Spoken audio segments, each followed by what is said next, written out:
Santa Maria Maggiore ბაზილიკა, სადაც რამდენიმე დღის წინ რომის პაპი ფრანცისკე დაკრძალეს.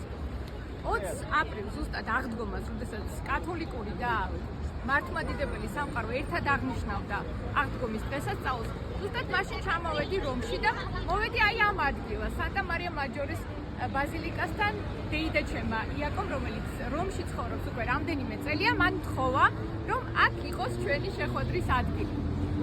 შევხვდით, ძალიან მენატრებოდა, ჩავეხუტეთ და მე დავტოვეთ ეს ტერიტორია და როგორც გვითხრეს, რამდენიმე წუთში მოვიდა რომის პაპი ფრანცისკე ამ ბაზილიკაში.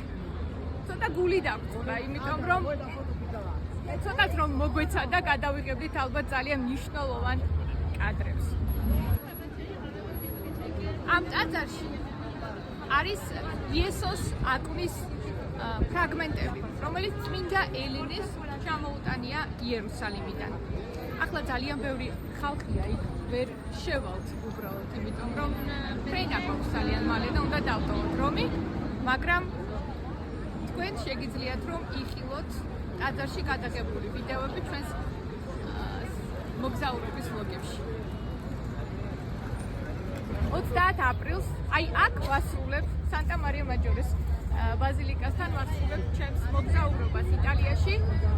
მოგზაურობის ვლოგები შეგიძლიათ რომ ნახოთ ჩემს YouTube არხზე ის ყავა პატარა ვიდეოებში ავტორთან, ხოლო ის ყავას პირველი ეპიზოდი ჩაიწერა ნეაპოლში ერთ-ერთ ძალიან ლამაზ და წყნარ ქუჩაზე, რომელიც მალე აიტვირთება პირველი ეპიზოდი და შეგიძლიათ ნახოთ YouTube-ზე ის ყავა. ასე რომ უნდა გამოგვიწეროთ და ნახოთ ჩვენი YouTube გვერდი.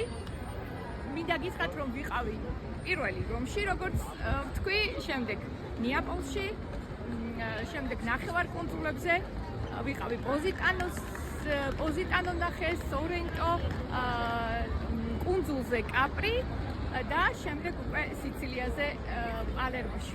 დავბრუნდი რომში, იქ საიდანაც დავიწყე იტალიაში 10 დღიანი მოგზაურობა Santa Maria Maggiore-ის ბაზილიკა. შევხვდებით უკვე სახლში თბილ ადამიანებთან ერთად. დროებით.